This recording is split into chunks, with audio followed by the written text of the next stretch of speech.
The Pentagon has declined to comment on media reports. It's considering sending up to 10,000 additional troops to the Middle East.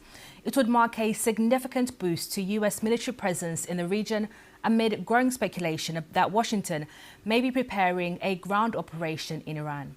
Meanwhile, Iran Revolutionary Guards say the Strait of Hormuz is closed and anyone transiting through the area will face harsh measures. These developments come as President Trump says he'll postpone plans to start destroying Iranian energy plants by another 10 days, after claiming talks with Tehran were going very well. His self-imposed deadline, which he has already delayed once, is now the 6th of April. Iran hasn't publicly reacted to President Trump's decision, but Tehran earlier said it was waiting for Washington to respond to its conditions for a ceasefire. After the US had sent Iran a 15-point US proposal to end the war, Iran outlined 5 of its own proposals and insists it has a natural and legal right to sovereignty over the Strait of Hormuz, a transit route responsible for a fifth of the world's oil. Our international editor, Jeremy Bowen, had this analysis on the extra US troops being sent to the Middle East. They've got 2 Marine Expeditionary Units on their way, 2,200 Marines on both, plus attack aircraft, helicopters. I mean, they're quite small, but quite formidable. One of them is nearly there. The other one is coming from California. It's going to take a bit longer.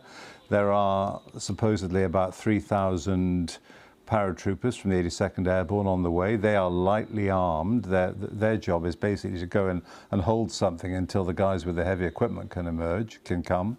And now they're talking, and there's this report in the Wall Street Journal of 10,000 more troops on their way.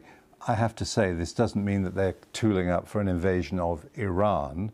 When they invaded Iraq in 2003, I think the number was 160,000, and that is a country a quarter of the size of Iran. So they're not going to be doing that. But going for an island, maybe not Karg Island, the oil export terminal, but some of the other islands near the entrance to the Gulf. Karg Island is up near the top.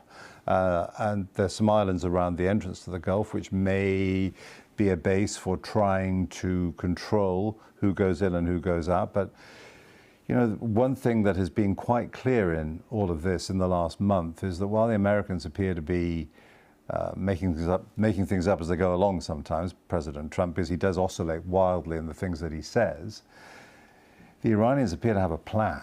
So they will know that the Americans are thinking about this, because look, we're talking about it, it's no secret.